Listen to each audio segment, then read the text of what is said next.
Fala galerinha do xadrez, tudo beleza? Sejam bem-vindos aí a mais uma partida do Torneio de Candidatos 2020, primeira rodada. A gente tem aqui os dois russos, Alexander Grischuk contra o Kirill Aleksenko. O Kirill Aleksenko que entrou aí como voto de Minerva aí da FIDE. E vamos dar uma olhada que essa partida é muito bacana. O Grischuk abre aqui com C4, a abertura inglesa, e temos aqui E5 pelo Kirill Aleksenko.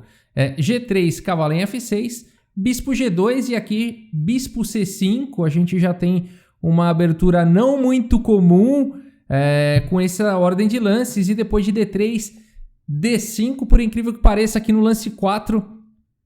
E a gente já está numa posição onde não existem tantas partidas jogadas assim. A base de dados é curta já nesse lance. Então significa que tem bastante a ser explorado ainda nessa variante da abertura inglesa.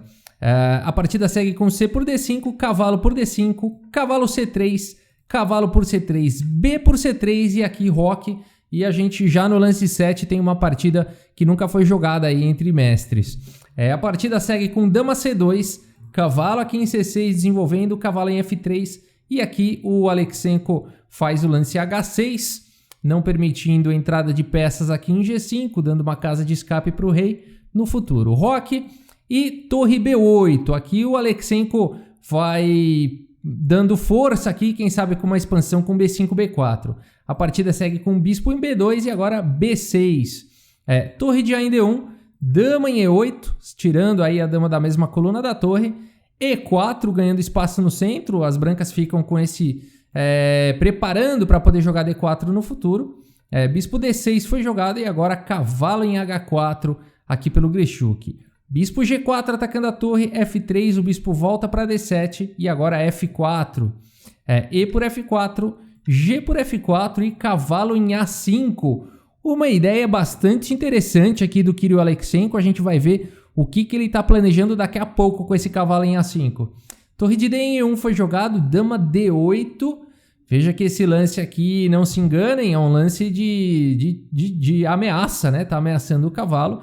Dama em F2, portanto, foi jogado. E agora a gente vai descobrir o que o Kirill Aleksenko queria com aquele lance cavalo em A5. Ele vai para uma ideia bastante interessante com o lance cavalo C4 agora. Pois é, o que está acontecendo nessa posição? Muitas coisas já. Bom, um padrão interessante que a gente deve observar é sempre que o rei e a dama estiverem na mesma diagonal, podem existir perigos.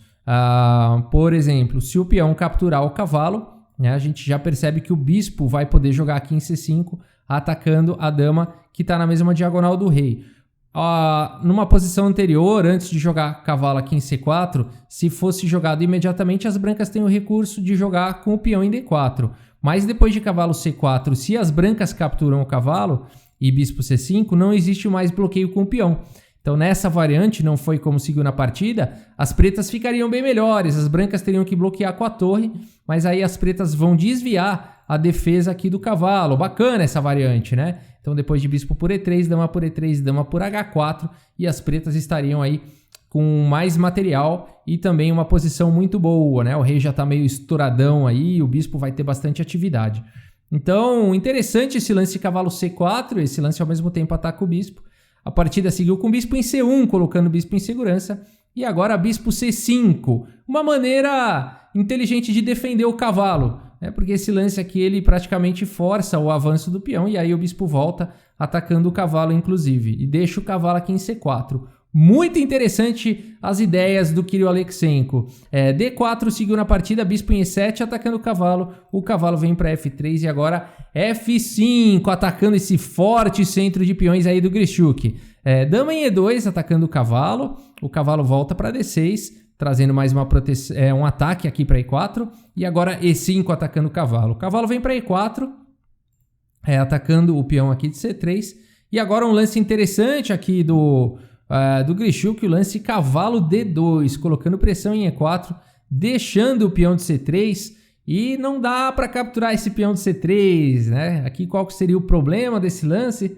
Será que você consegue descobrir qual que é o problema? Pois é, pessoal, é o rei aqui exposto, né? A dama viria aqui para C4, capturando o cavalo na sequência. Portanto, esse peão de C3 não é um presente, é um peão envenenado.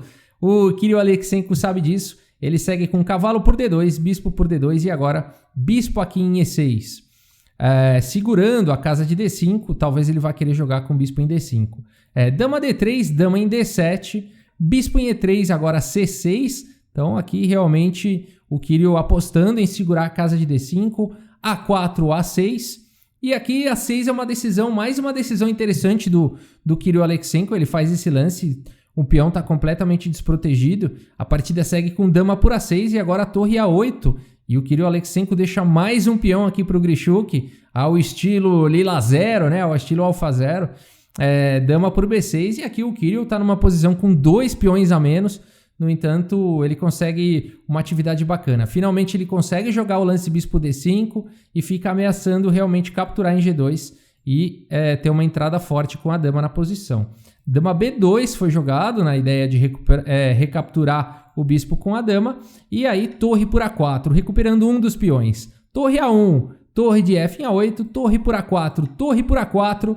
O Grischuk não vai deixar essa coluna de graça aí para o Kirill Aleksenko. Torre A1 brigando pela coluna, torre por A1, dama por A1, bispo por G2, rei por G2 e finalmente o objetivo do Kirill, a dama aqui em D5. O Kirill continua com peão a menos, no entanto essa dama agora traz complicações para a posição do Grischuk. O Grischuk segue com rei em F2, bispo H4 cheque pelo Kirill, o rei em E2 fugindo aí, dama G2 cheque, o rei tem que ir lá para D3, dama em E4 cheque, o rei vai para D2 e depois de dama G2 cheque, ambos os jogadores concordam aí no empate, uma partida muito interessante, um empate muito bacana com sacrifício aí dos peões do Kirill Aleksenko, ideias bastante interessantes do Kirill Aleksenko, não é à toa que ele foi escolhido pela FIDE para estar aí no torneio de candidatos, o torneio mais importante do mundo.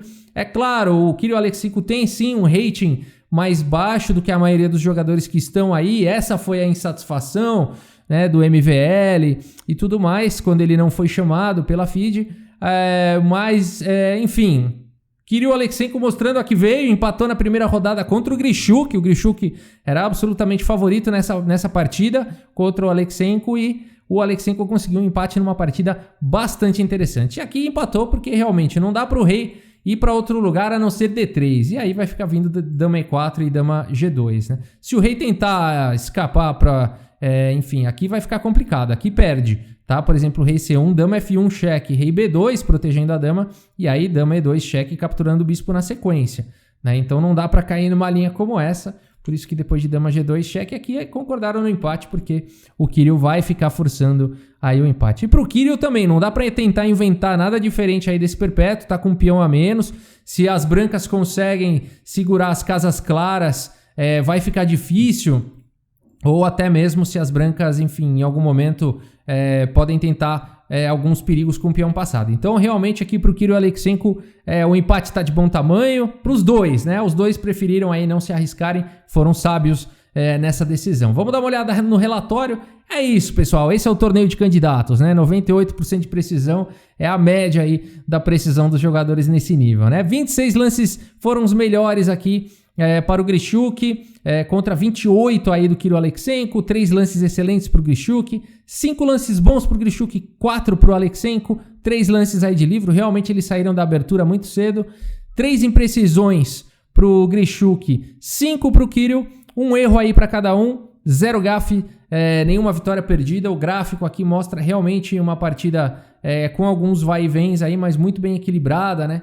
E ambos os jogadores perderam aí oportunidades de aproveitarem os erros do adversário, né? O erro aqui nesse tipo de jogo pode ser fatal, mas nesse caso dessa partida não teve esse destino, né? Mas uma partida de qualquer forma muito interessante. Espero que vocês tenham gostado. Muito obrigado pela audiência. Um grande abraço para todos vocês e até a próxima. Valeu!